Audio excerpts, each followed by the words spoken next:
when you open the door for somebody else. Welcome, everyone. Good morning, good afternoon, or good evening, wherever you are, and welcome to another episode of The Vaccine Conversation with Melissa and Dr. Bob. So that's exciting, huh? You're so quiet this morning. What? This is another early morning episode for us. Yes. If you can't tell already, I didn't get enough sleep. Not like you would have been able to tell, but just in case you could, for those who feel like they know me already.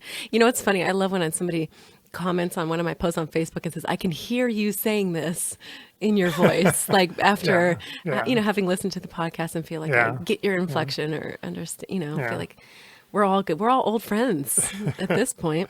But I guess you walked up the driveway into the garage. I'm like, wow. Excuse you. Wow. I purposely did that, by the way. It was like, I was overkilling it. I was trying to look extremely tired. Did I succeed? You did. And I was trying to look all wide awake. I'm an overachiever. So I tried to look extra. Yes, I woke up at 5:45, and for some of you that could be a regular day.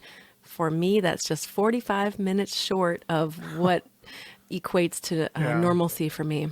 And no, I will not accept a new normal. Okay, 5:30. No, I'm not going to accept that. Yeah, then I texted you at 6. I'm jeez. Can we reschedule? You want to talk about this? You want to talk about this on air, Dr. Bob? Can we reschedule because why? Oh, no reason. Just you were out some friends, some late night socializing with some friends, maybe? I was being a good researcher at home, looking at the material, getting prepared for today. And we have these once a week neighborhood sort of gatherings, among friends. We'll sort of from 6 feet away. Though. Yeah. We all stay 6 feet away. Social completely. distancing.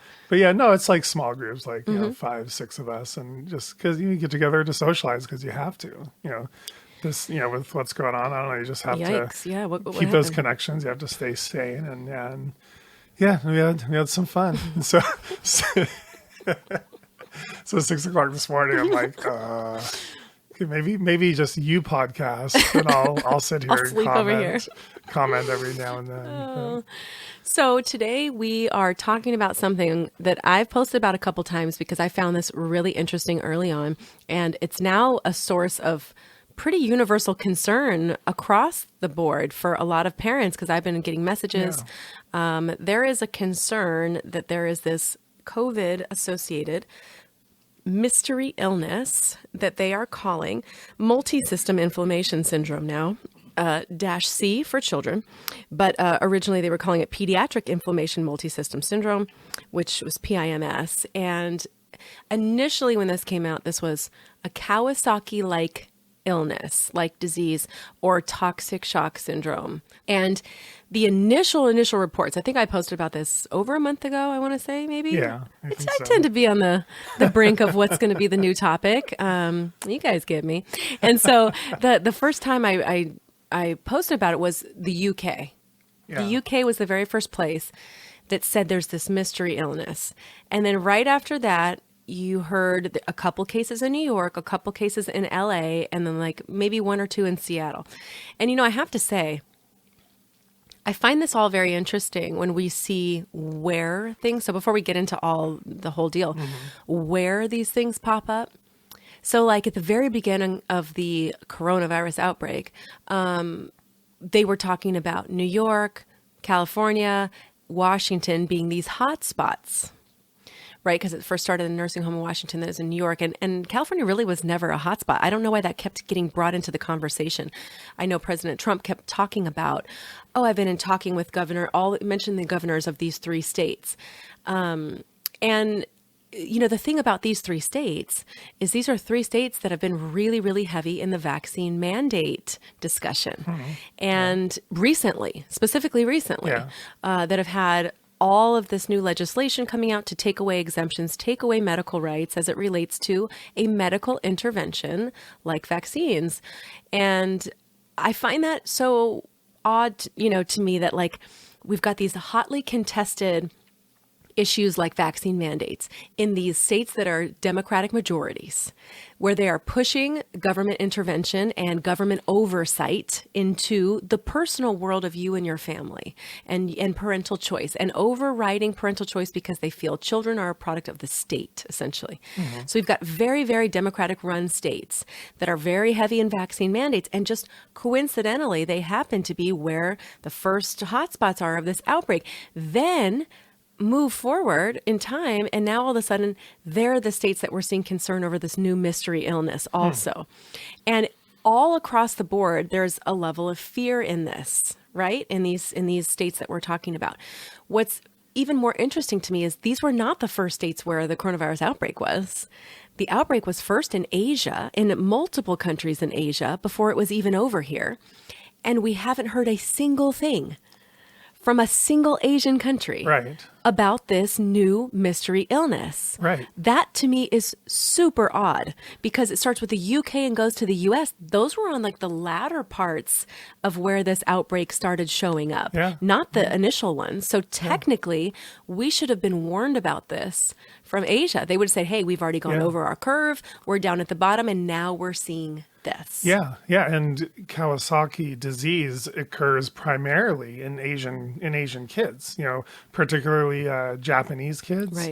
But it's primarily a medical condition of Asian people, very rarely in Caucasians. And you're right, we should have been hearing all kinds of reports. They were 2 months ahead of us, there, So that would have been the first place it showed up. And we're also, where else we're not hearing about this? We're not hearing this in the Nordic regions. There's no discussion of this in Sweden, in Denmark, in Norway, in the Netherlands. Like, we're talking about areas, especially Sweden now, that, remember, did not have a formal lockdown, left their children in schools. Kids have been in schools in Denmark for the last month already. So this is something that if it were really widespread and connected to the virus, we should be seeing it everywhere the virus is and has been even more dominant. And this was my whole big concern with coronavirus at the very beginning. We had China, then we had, other Asian countries like South Korea, Singapore, and Taiwan. And it was not super deadly in those other Asian countries outside of what we saw in China. It was not deadly in the other 3 Asian countries that I just mentioned. Then all of a sudden it's in Italy, and then it's super deadly there. But then it's not deadly in the other European countries. Then it's in New York, and it's super deadly there, but it's not in the other states. When I see stuff like that, the way that my mind works is I look for patterns. And to me, a virus should be consistent. It should be universal. Like, if it's deadly here, it's going to be deadly here. If it affects elderly here, it's going to affect elderly here, because this is the nature of a virus, right? But we didn't see those consistencies. And everybody should be asking why. We shouldn't be focusing on the places that were hardest hit, saying it's coming for you.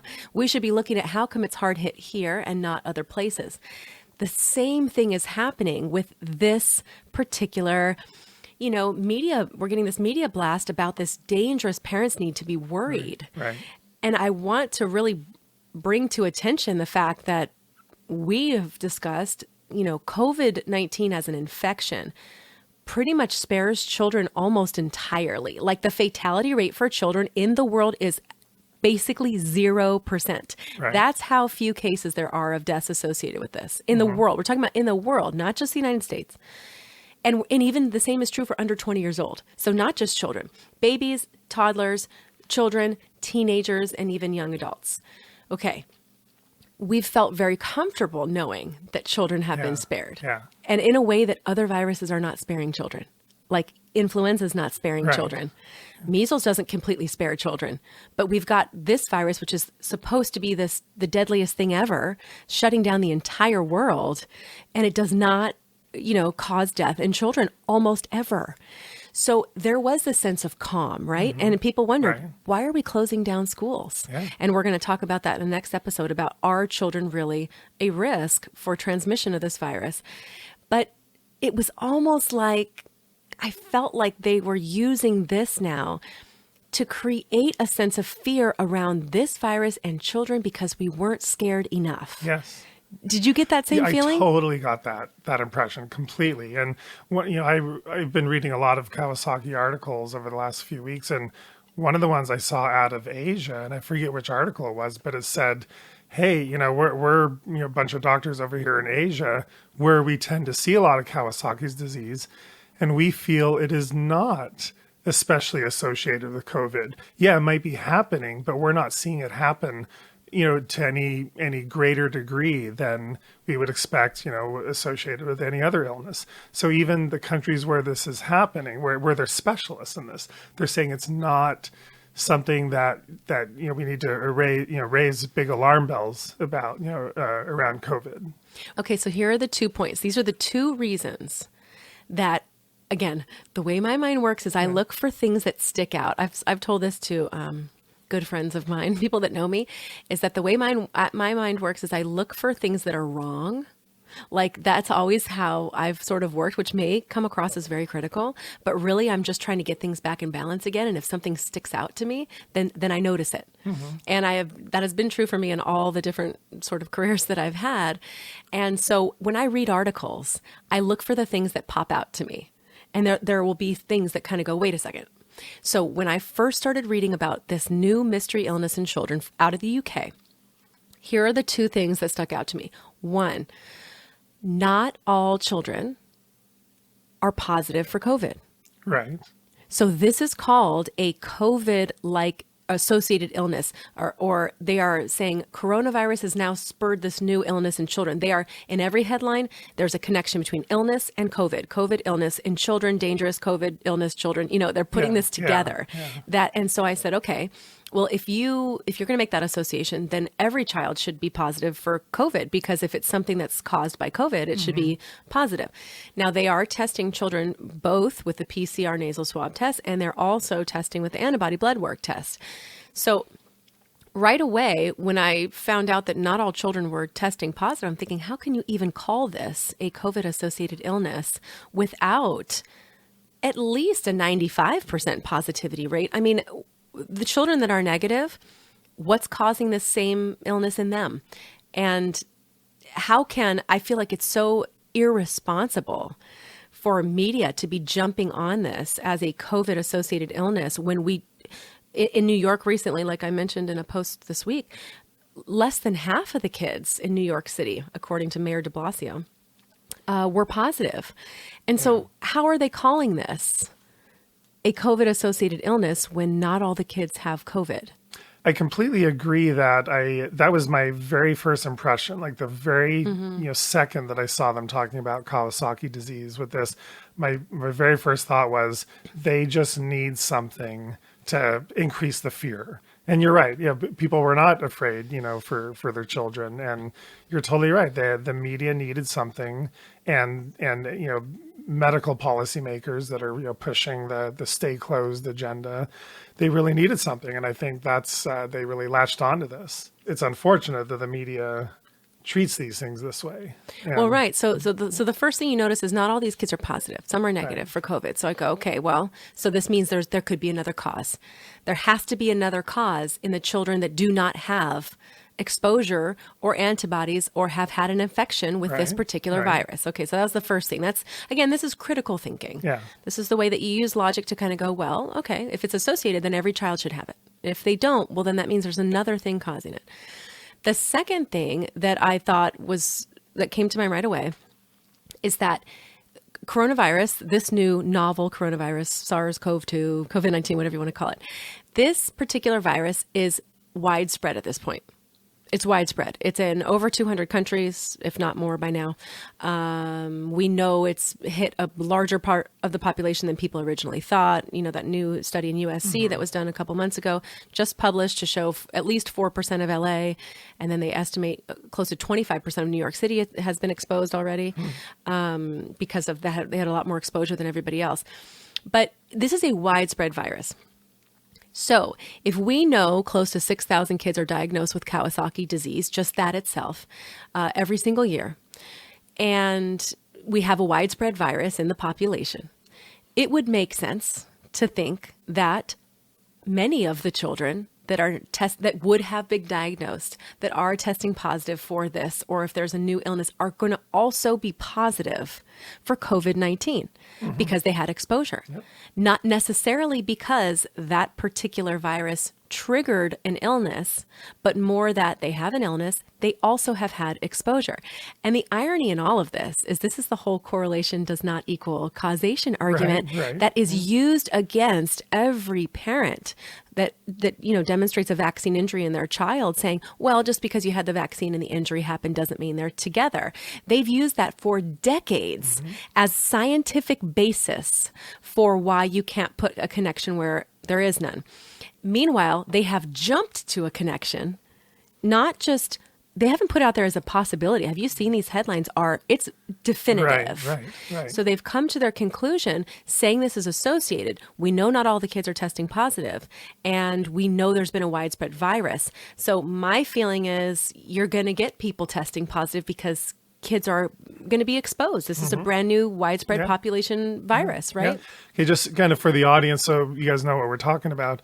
Kawasaki disease, if I can explain it just briefly, it's or Kawasaki-like, or this system inflammatory disease. It's basically a vasculitis is what's kind of going wrong with you. So your blood vessels are getting inflamed. That's sort of the nature of this illness. And they still don't know what causes it. They still don't know why. But almost everyone believes it is virally induced, that it is triggered as kind of like an autoimmune inflammation type of reaction to a viral illness. So there's all kinds of different viruses that can trigger this. Right. So it's important for you guys to know, you guys out there with kids, it's not like COVID is like suddenly causing this specifically. Any viral illness can cause this. And in fact, the specialty that deals with Kawasaki disease is infectious disease specialist. If you're admitted to the hospital and they realize you have Kawasaki's, infectious disease specialist is the one that takes care of you, even though in many cases there's no infection that they find. Okay, right. They often will test you for a bunch of viruses, but the viruses aren't treatable. So I kind of find it interesting that it's a vasculitis disease, yet it's cared for by infectious disease specialists just because they consider it viral induced. And just so you know, you're probably wondering, well, how do I know if my kid has Kawasaki disease? What are the signs? What are the symptoms? So I think that's useful for people to know.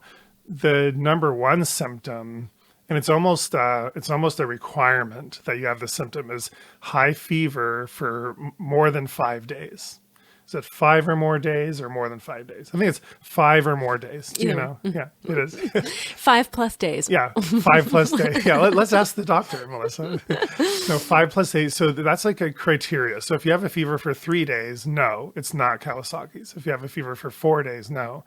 So that's sort of why you start to suspect it, is you have this really high fever. It's been 5 or more days, and now you're trying to figure out what's going on, with your kids. But then you have to have 4 out of 5 other symptoms that kind of make the diagnosis. There's no test you run. You don't get like a blood test for it. There's no scan. It's just you have your high fever, and then you have to have basically swelling and redness of your hands and feet. Later, that'll turn into like peeling around your fingernails, peeling of the skin. You have to have conjunctivitis, or like the whites of your eyes will be red, but it's usually not draining. Usually not like mucus or pus coming out of eyes, just really red eyes. You have to have like your mouth and lips will turn bright red.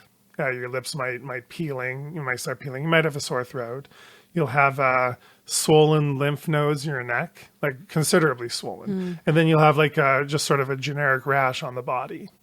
So all those 5 signs, you have to have high fever for 5+ days and 4 out of those 5 signs.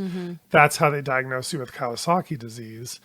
And then they treat you with steroids and IV infusions, and they treat you with a variety of different things in the hospital. But the main complication is you can get an aneurysm in your coronary arteries. So the blood vessel that basically supplies all the blood flow to your heart muscle, that's what gets blocked when you have a heart attack, is your coronary arteries.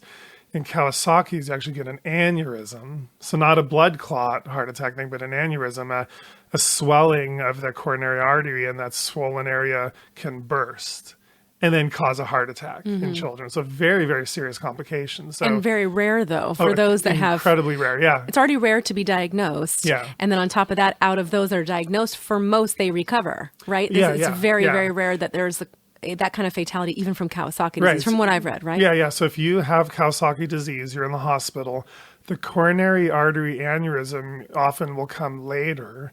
So if they treat you with all these, anti-inflammatories, and they give you, I think they might even they give you aspirin or something to help prevent the cardiac complications.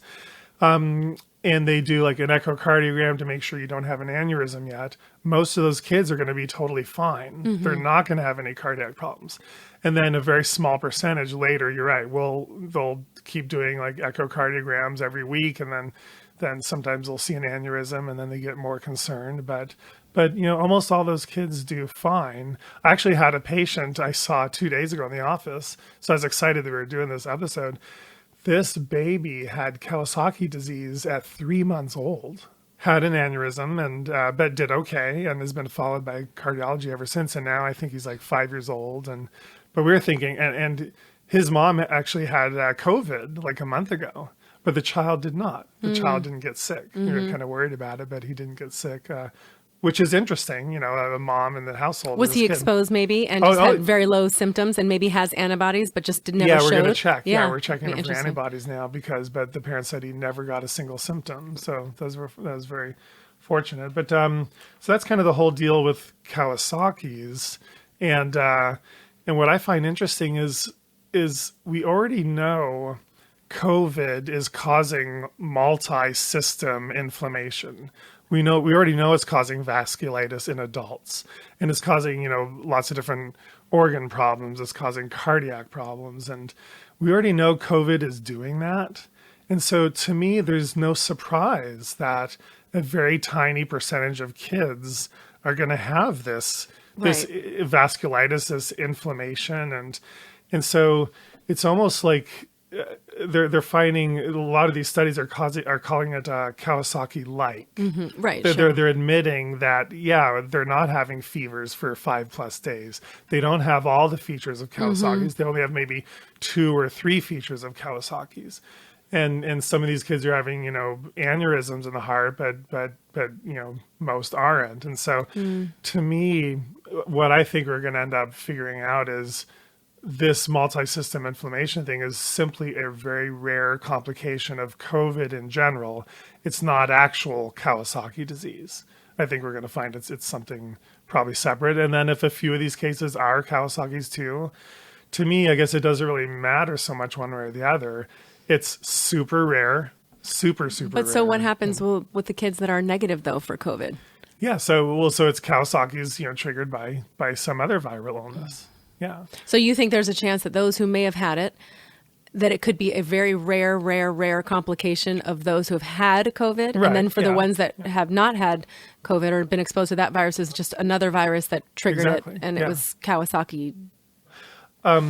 There's one study that I pulled out the latest study I could find. Is May 13th out of the Lancet. There's so many studies on Kawasaki's right now, but I wanted to get the one that was the most recent one. And they threw out some very interesting numbers to put this in perspective for everybody. They're talking how in the United States, about 1.7% of our COVID cases are in children, right. About 1.7%. And if we're up to about 1.6 million cases in the U.S., doing the math, we're roughly having about 25,000 cases in kids of COVID in the U.S., about 25,000. And so far, these studies they're looking at, they're just talking about like groups of like 5 kids with Kawasaki disease, or 10 kids with Kawasaki disease, or 9 kids with Kawasaki disease. Very small clusters. And that's out of the 25,000 kids that have tested positive for COVID. Of course, we know that that number is probably that number is way higher. Yeah, it's probably 10 times higher. You're right. It's probably 250,000 kids in the U.S. if not more, honestly, have had coronavirus. And so we're talking about 5 kids or 10 kids or 20 kids in the entire United States with this Kawasaki-like illness. Out of that many, out of, 250,000 probably, mostly undiagnosed kids were, exposed to COVID. So it's important to realize the chance that any of our listeners, 1 or 2 or 3 kids are going to catch this complication is as close to zero as you can get. It's exceedingly small. And the authors in the study, they really wanted to stress that. They said, although this article suggests a possible emerging inflammatory syndrome associated with COVID-19, it is crucial to reiterate for parents and healthcare workers that children remain minimally affected by SARS COVID infection overall.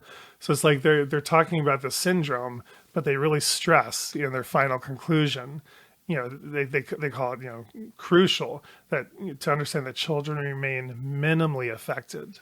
Right. By SARS in general, and then especially by this kind of syndrome. Right, because the same was true for SARS, the original SARS. We talked about that when coronavirus first came on the scene. What was that, early February, that it was, we covered it on the podcast and talked about its sister virus, which was SARS, and how it did not affect children either. And so there was a good probability that this was going to be the same, and it has proven to be the same.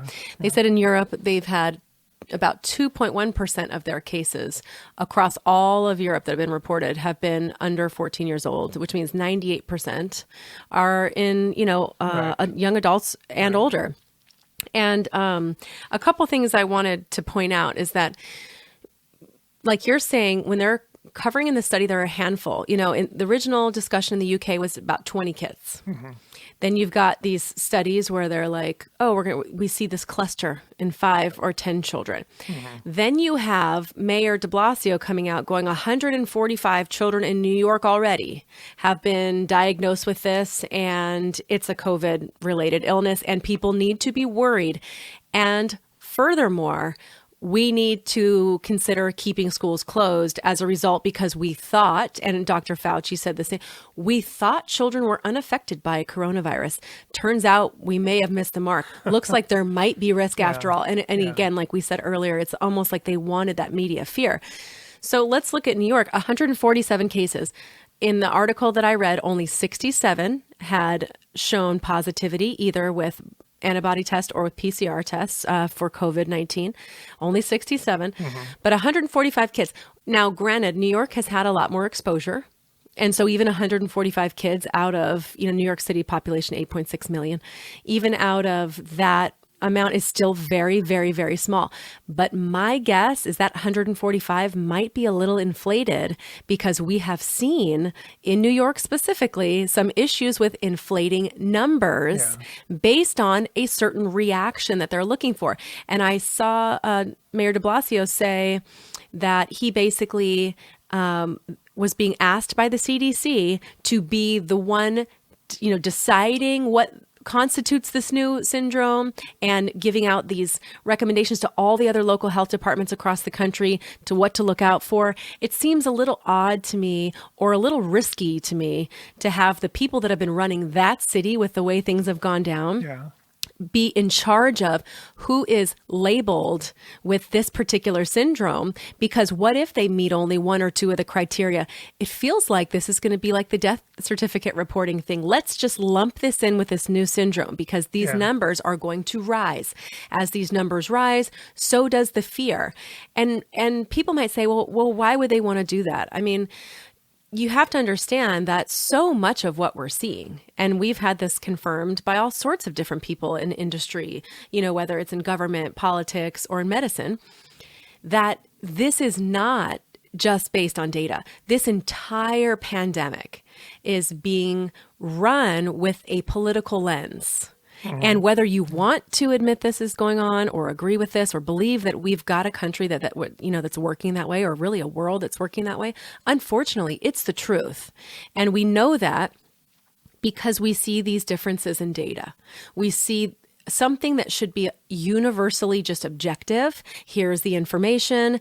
It has now turned into, one thing scaring people over here and one thing saying, no, this is not so scary. And it's very, very different. Again, it's politicizing a medical issue. So when you've got a city and state like New York, which is kind of controversial, honestly, when it comes to coronavirus, and part of that comes from what I believe were these inaccurate and dangerous early ventilation protocols that were given that I personally believe led to the unnecessary death of hundreds, if not thousands of people, not because of the virus, but because of how it was treated. And I understand they might not have known everything at the time. The same, it could be said for Italy, the same thing, because they did the same early ventilation protocols there and they saw, extreme casualties. I think to have anything come out of New York at this point, for me, feels really difficult to believe, because I feel like there's been inflating of numbers. There's been misguided data. There's been a lot of fear. They've very openly said, we're going to record differently here. They were the very first place to come out saying, we're going to include all these other things as possible COVID, even without a test. And that was the day that the numbers jumped up like 10,000 and, 10,000 cases in one day, or however many deaths in one day. And everybody said, oh my God, this was the deadliest day of, all of this comes down to the way things are run, the lens in which everything is filtered through, who's the person giving out the information, and what's the message that they're giving. And so as soon as I saw New York be this place, New York was not the place with the most cases necessarily across the world. We've got, what about China? What about these Asian countries? What about Italy? Again, we're not here. Italy was extremely hard hit. Where are all the cases of this PIMS in Italy? Hearing absolutely zero about it. And they should have come before New York, because they were a good 3 weeks before. Yeah. And so when you hear information like this, you have to really step back and kind of see this as a big puzzle. And you have to kind of go, well, where are the other pieces that would make this fit in succession? So Kawasaki disease, you talked about this briefly. I just want you to know this was first discovered in 1967. Okay, this is in Japan. And they have a specific society of Kawasaki disease in Japan. And this is an academic group that literally, this is their job, is to study this. And they have developed this from the beginning until now. And they keep an eye on what's going on across the world as it relates to these patterns. So we know just in the United States, anywhere between 3, 4, 5, up to 6,000 kids every single year, this coronavirus pandemic will be diagnosed. And so we've been 5 months into this pandemic almost, 4 to 5 months in. So you can imagine there'd be, if 6,000 a year, then we know we'd have maybe about 2,500 kids in the United States by this time should have been diagnosed over these first 5 months. Yeah, and we'd have a lot in the epicenters of our population, like New York, places with lots of population, and it's typically a winter and spring diagnosed thing. This is actually proof. Data says this is typically discovered in the spring. And so the Japanese Society of Kawasaki Disease, I found when I looked this up, because I wanted to know who are the experts when it comes to this. And they announced just a couple weeks ago that they have not found in Japan, or any neighboring countries, anything that shows a connection between this virus and Kawasaki disease. And I'm pretty sure they would also be listing Kawasaki-like disease or a Kawasaki similar syndrome. The fact that we're not seeing this in Asia, the fact that we're not seeing this in Italy, there have been a couple cases, I think, in France and a couple in the UK, and then the rest is all the United States. It feels weird to me that we have pockets of something that if it's a universal virus, then we should see the same patterns universally everywhere. And it does sort of make you wonder. The other element that I think many people might not understand or may not know is that this particular disease, this syndrome, Kawasaki disease, is also listed as an adverse reaction to at least three different vaccines. Right. And I looked up a great website, which is actually a law firm that represents victims of vaccine injury, as they have to go to federal vaccine court, right? And they need their expert testimony. And this is what they said about the 3 different things that have proven connection now at this point, proven documented connection to vaccines. Is we have one, the Rototech vaccine, which is a live rotavirus vaccine. It says the Rototech safety label began listing Kawasaki disease as an adverse reaction after it was contracted in 5 children within days of receiving the shot. Okay, so this is on their own manufacturer safety label. Pediarix, which is a combo vaccine. We know that has 5 different diseases at the same time. And it says a study found a slightly higher incidence of Kawasaki disease after this particular vaccine compared to just other vaccines at all. And the last one is Prevnar 13. And this is, for pneumococcal. So these are 3 vaccines that almost every child is getting. Almost every child. We know, again, New York has a higher population density. There are a lot of kids in New York. Yeah. A lot of kids are being vaccinated. Is there a chance that this could be a, possible adverse reaction stimulated in the immune system after routine well baby visit appointments? Yeah. To me, it seems likely. The fact that this is documented, the fact that there have been cases that talk about this, it also seems likely. But like you said, it's not just one virus. In fact, as I was reading about this, when they described Kawasaki disease, and we'll give you the links to the stuff that we use today, it basically says Kawasaki disease is a seasonal inflammatory disorder peaking in the winter and spring. And whilst no infection has ever been proven to be the sole trigger, right, the scientific community believe that any one of many infections may trigger Kawasaki disease in susceptible children. For the majority of cases, it occurs without ever identifying the infectious cause. Right. And I sent you, I don't know if you looked it up, but I sent you this article because somebody sent this to me. I found this fascinating. Here in Southern California last year, so 2019 in San Diego, they had an article out about tripling at this time of year in April of 2019, this mysterious tripling of Kawasaki disease illness in children. And they were saying this is triple what usually happens around this time. What the conclusion ended up being is that it was some aerosolized particle that they think is coming from either pollution or the weather systems or whatever, which of course is extremely vague, was not even based on a virus. But we're talking triple the number of cases they would usually be seeing. And this was happening same time last year before coronavirus. So this leads to the ultimate conclusion here of, had we not known about coronavirus, would anybody really be thinking there's a new virus spreading that's causing a new mystery illness in children? Or would these children have been diagnosed with Kawasaki disease or Kawasaki-like syndrome, and it would have never made the news? They would have never been testing them for COVID-19 because that wouldn't even be on the radar, and nobody would ever be making this specific connection. It's one of those, we are hypersensitive. I tell you, if somebody came in with like a leg injury and they were also positive for COVID, and if they happened to see that enough times, I feel like they would say new mysterious leg injury as a result of COVID exposure is worrisome to many, right? And it just makes you freak out. But like this culture of media reporting, everything is about COVID. Everything's about coronavirus right now. Is there a chance that this entire syndrome really is not some scary, dangerous side effect to having experienced the coronavirus? And this is something that would have been diagnosed anyway. It could be a reaction to vaccines that these children have had. It could be another virus that nobody has a name for because they're not testing it. Right. And I mean, to me, that seems very plausible that that's really what's going on. Yeah. This is either just, the regular amount of Kawasaki disease that we would expect to have every year, especially winter, spring.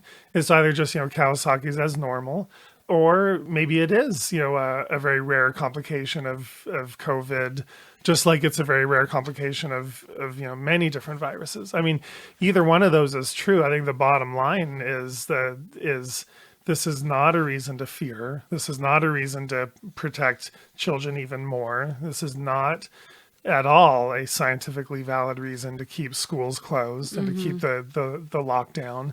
You will see the media continue to use this as a reason to push that agenda, but it's great to see how the Japanese Society of Kawasaki's disease, they don't see it associated. And even this article, that I read is from the Lancet, so it's out of London, and it's from director of research, president of the Royal College of Pediatrics, and another doctor who's like a allergist, immunologist, and infectious disease specialist for a research group and a university hospital and medical school in London. These are, great credentials on these guys who wrote this article. And again, they say it's crucial to reiterate that children remain minimally affected by COVID overall. And I think that's kind of the take-home message. Don't let the media, scare you into thinking this is something that you need to now also worry more about.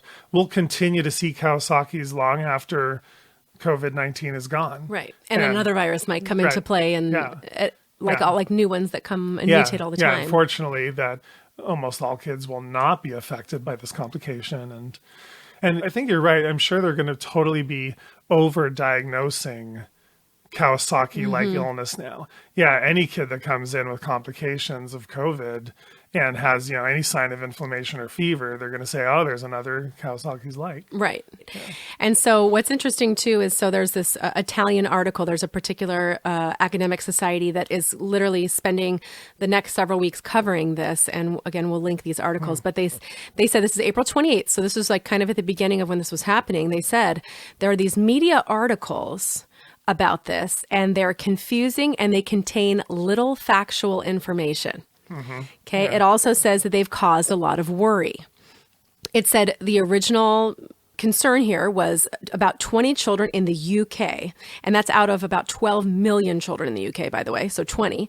It says half of those had tested negative for COVID, according to their doctors. This was the initial concern, right? Yeah. So this article talks about how the media is not even using facts, and I wanna read to you a few quotes because I've covered this 2 or 3 times already on my page because you see these headlines and I want you to know what a headline is. Here's an example. 3 children in New York have died from a rare inflammatory syndrome believed to be linked to coronavirus, according to the U.S. state's governor. Okay. So died, coronavirus, right? This is what you come away with at that point. And we need to really do that episode on basically what I call fake news, just the way that they report and break it down, because it's really interesting. And once you start noticing the pattern, you're going to be really, really good at deciphering information from here on out. Another title, Everything You Need to Know About a Mysterious Illness That Could Be Linked to Coronavirus. And this has Cuomo on the cover. And there are dozens more that actually say, new rare, scary illness basically attached to COVID.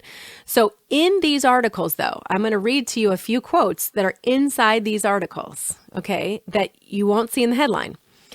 Quote, it's still too soon to pin all of the cases on coronavirus. Some patients have tested negative. Okay, that was NBC News. Here's another one from ABC News. U.S. health officials are investigating the illness, which is not yet proven to be linked to coronavirus. But this is already after they gave you the headline that said it is. Right. That made you think it is. Another quote from the Chicago Tribune. There is no proof the virus causes the mysterious syndrome. Another one. The symptoms have been considered similar to Kawasaki disease, but experts have been unsure whether this is linked to the COVID-19 virus. That was USA Today.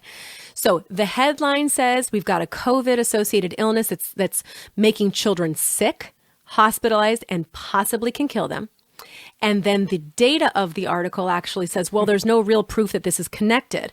And even the most recent article coming out of New York City that said the CDC now backs the connection. So they have officially come out saying that they connect the dots here. They are connecting the dots.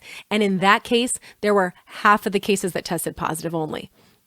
Yeah. So, it's interesting when you read through, if you get past the headlines, but these headlines are giving information that is completely inaccurate as it relates to the conclusion that you should draw.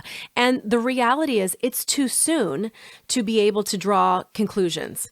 Basically, as it relates to Kawasaki disease, they said in all of the articles that I read that, so here's a quote. It says, we want to reassure parents this appears to be uncommon, just like you said. While Kawasaki disease can damage the heart or blood vessels, the heart problems usually go away in 5 or 6 weeks, and most children fully recover. That was Dr. Jane Newberger, she's the director of the Kawasaki program at Boston Children's Hospital. And she wrote that news release on behalf of the American Heart Association. So they also included a chief of pediatric infectious disease at Children's Hospital of Philadelphia said, we're still waiting for the smoking gun to be sure it's associated. In general, families do not need to worry about this. I doubt this is really new. It's just newly recognized. And from NBC News, they said the newly identified syndrome appears to be the result of the child's immune system going into overdrive, but it's too soon to pin this on the coronavirus because patients have tested negative. And they have also mentioned that most children fully recover from this, like I said.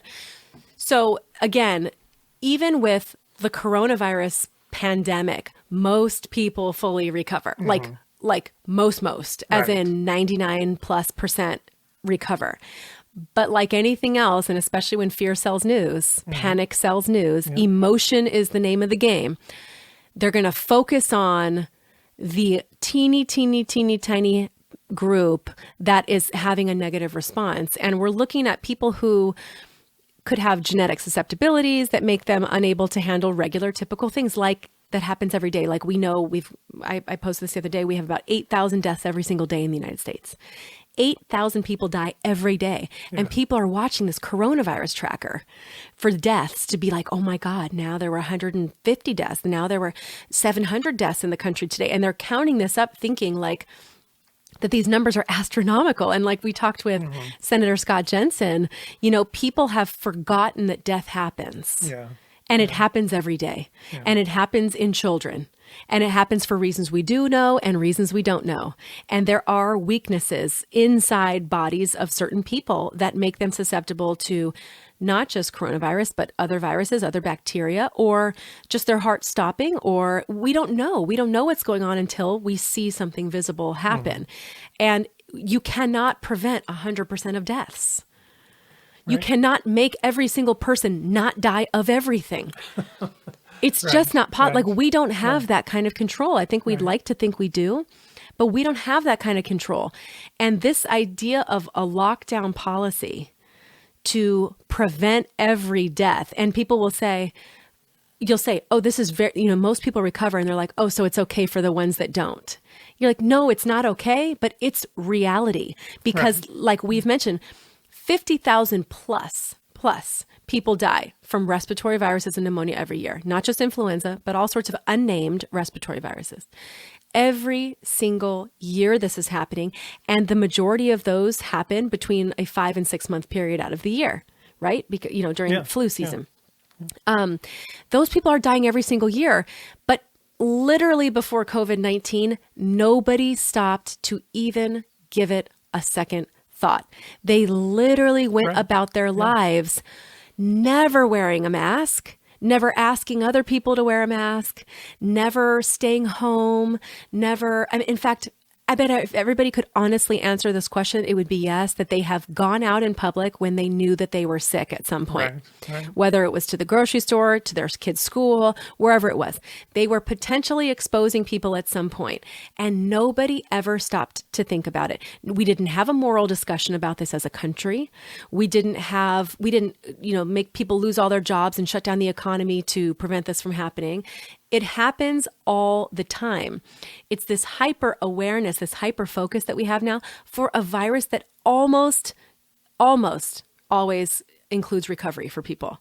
Like this is not something that has that 30 or 50% mortality rate.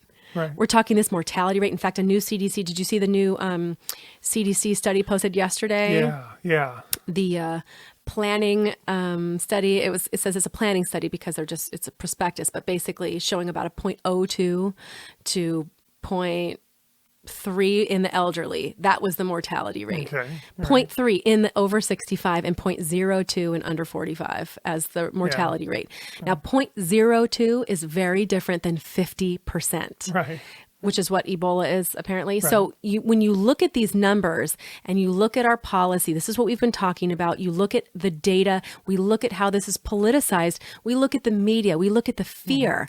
We're in a situation now where there's this new thing to be scared about, and it is absolutely going to factor in. You can totally bet me on this. It's going to factor into the policy moving forward on whether or not schools are going to open, how they're going to be allowed to open, what kind of experience these children are going to have when they're in schools. And according to the rest of the data, the real data, there is no reason for concern. Right? This is what we're seeing. You would say as a specifically as a pediatrician, you literally work with the health and safety of children. You would agree after seeing this that this is not a cause for concern, like you said, to close down schools, that we've got some new crisis coming at us. That's not what the data says. Correct. Exactly.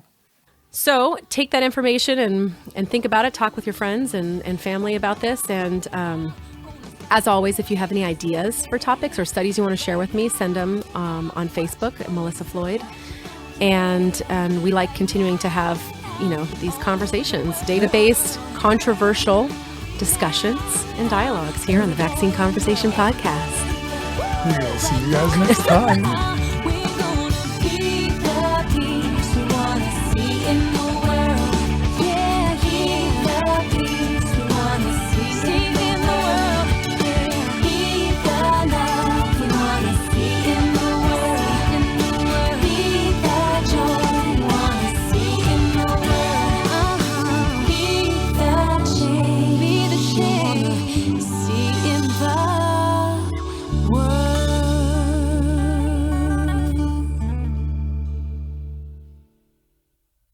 The information in this podcast is for entertainment purposes only. It is not intended as medical advice. Always consult your healthcare professional for information on vaccines and infectious diseases.